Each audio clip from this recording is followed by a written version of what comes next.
Masculine and feminine are not the same as male and female. They are the Latinized words that are used for man-like and woman-like. So, for example, a man can be called feminine and a woman can be called masculine. In anthropology, since about the 1930s, there has been studies of the variety of role divisions between the genders in different societies. And a very important role here has been played by the young female American anthropologist Margaret Mead. It's interesting that from the sixth dimension, this is the only one where it matters whether the information comes from women or from men.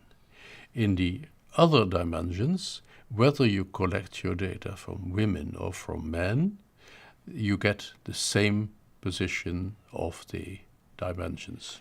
The definition: masculinity is a society in which emotional gender roles are distinct. I'm not talking about social gender roles because they have a lot to do with the wealth of the country, but I'm talking about the emotional role, what you should feel being born as a boy or being born as a girl.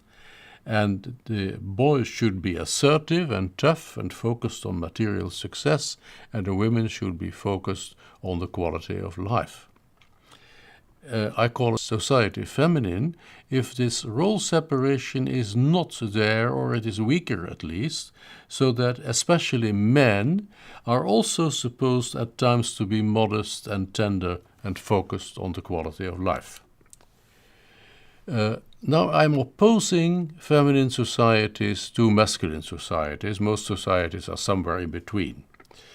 In feminine societies, people try to balance family and work. In masculine societies, work clearly prevails over the family, and work is an acceptable excuse to neglect the family. And family is, of course, not an acceptable excuse to neglect your work. Within the family, in masculine society, fathers should deal with facts and mothers should deal with feelings. And if the children are hurt, they should go to mama. In the feminine societies, both father and mother should deal with facts and feelings. So you may go to mama for facts and you may go to papa if you're hurt. Masculine societies admire the strong. Feminine societies are jealous of high flyers, and especially in the Nordic countries, Denmark, Sweden, Norway, they have a word for this. Jenteloven, it means the law of Jente, and Jente is a name of a little town from a novel that describes how the people in the little town were so jealous of somebody who came in, who is the author of the novel. In masculine societies, people disdain the weak. In feminine societies, they have sympathy for the weak. In masculine societies, girls cry, but boys should not cry. Boys fight, but girls should not fight. In feminine societies, both boys and girls may cry, but neither should fight. In religion, you have different religions or different flavors of religions. In the masculine society, it focuses on God, God the Father, the powerful God. And in feminine societies, religion focuses on the fellow human being. And finally, obviously, it's also related to sexual relationship. And you could say that in the feminine society, sex is a way for a couple to relate. In masculine societies, sex is a way of performing, and often it is so that man is the subject and woman is the object. Now, how do we measure the position of masculinity and femininity on dimension for a society?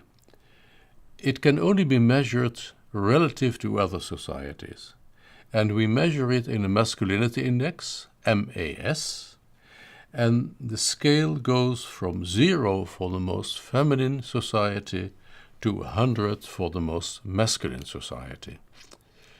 I have here a list of some 14 countries selected from the 76 for which we have scores, and you see that this country with the highest masculinity score is Japan. And also high on the masculinity side we find Italy and Mexico and China and Britain and Germany and the USA. And on the other side we find the Arab countries, just on that borderline. We find France, we find Russia, we find Thailand, Costa Rica, Denmark and the Netherlands. Now, which shows that there is no relationship at all between the wealth of a country and masculinity or femininity. There are poor and wealthy masculine countries and poor and wealthy feminine countries. Now, what can we do with those MES scores? Well, again, we can correlate them with hard facts in society. For example, a few things that correlate significantly with masculinity, femininity. First of all, the percentage of people who are functionally illiterate, which means that they cannot read or write. In masculine societies, there are more functional illiterates than in feminine societies. But also, in masculine societies, there are more people living below the poverty level than in feminine societies. For the outside, masculine societies spend a lesser part of their budget on aid to poor countries. Feminine societies spend a higher percentage of their budget on aid to poor countries.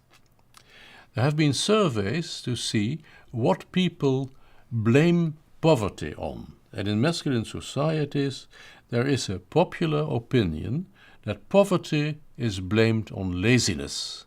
It means that if people are poor, it is because they are too lazy to work. Whereas on feminine societies, poverty tends to be blamed on simply bad luck. In marketing, there is a difference that clearly food shoppers are women. So advertising, for example, for food is done to a women public. In feminine societies, both men and women shop for food. And finally, something about the relationship between the employer and the employee when they are negotiating upon conditions. Then in masculine societies, salary is clearly more important than leisure. In feminine societies, it is leisure is at least as important as salaries, and in fact, feminine societies tend to have longer vacations than masculine societies.